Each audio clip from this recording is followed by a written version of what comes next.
చేసేద్దాం డెలింగ్ బాగుంటుంది, నీ హైట్కి బాగుంటుంది అన్నాడు. నువ్వు కాన్ఫిడెంట్గా ఉన్నావు కదా అని.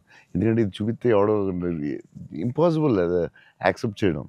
కరుణాకరణ్ గారు సూపర్, కానీ బట్ నార్మల్గా ఎనీ ఫిలిం మన ఒక డైరెక్టర్కి వెళ్ళి లూజ్ డ్రెస్లు నేను వేస్తానంటే ఇదేంటి మీరు టైట్ వేయాలి, మీరు ఇలా ఉండాలి అంటారు కదా బేసిక్లీ. కానీ లక్కీలీ కరుణాకర్ గారు యాక్సెప్ట్ చేశారు. కానీ మేము అనుకున్నాం అంత ఈజీగా యాక్సెప్ట్ చేయరు, కానీ మేము ధైర్యం చేసి చేస్తాం. అదొక స్టైల్ అంతే. అది మేము చాలా మోసపోయాం అన్న. మీరు వేసుకున్న బట్టలన్నీ కొనేసుకొని, అవి మీరు వేసుకున్నారు కాబట్టి బాగున్నాయి. మేము వేసుకున్నప్పుడు మా మీద ఎలా ఆడుతున్నాయి అవన్నీ లూజ్ షర్ట్లు. అంటే అదొక యా దాన్ని కరెక్ట్గా వేయాలి. లూజ్ డ్రెస్ మాత్రం జాగ్రత్తగా వెళ్ళి నీకు బాగుంటుంది, నువ్వు టాలే కదా.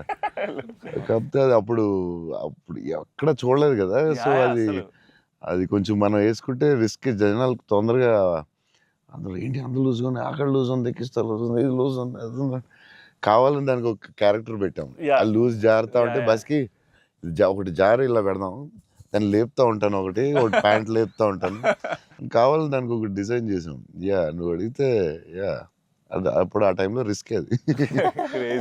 ఇప్పటికే అజయ్ అని అడుగుతుంటాను. ఇప్పటికీ అంటే నాకు ఇప్పుడు అన్న ఇప్పుడు ప్రభాస్ అన్న ఏ షర్ట్ కొంటున్నారు, ఇప్పుడు షాపింగ్ వెళ్తే ఏం షాపింగ్ చేస్తారు, ఆయన షాపింగ్ స్టోర్లు అని చెప్పేవాళ్ళు. బికాజ్ నాకు ఆయన ట్రెజర్ ట్రోవ్ ప్రభాస్ అన్న స్టోరీస్. అజయ్కి నాది ఒక స్టోరీ ఉంది, చెప్పచ్చా లేదు తర్వాత కాకపోతే నచ్చకపోతే తీసే.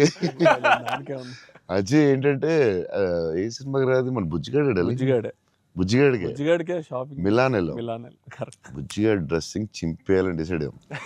సరే ఎక్కడ బాస్కిని అడిగాను, వరల్డ్స్ బెస్ట్ ప్లేస్ చెప్పు బాస్కి అండి. మిలాన్ ఇస్ ద బెస్ట్ అన్నాడు. Okay will go to Milan. సో మిలాన్ వెళ్ళాం, అజయ్ మేము అందరూ వెళ్ళాం.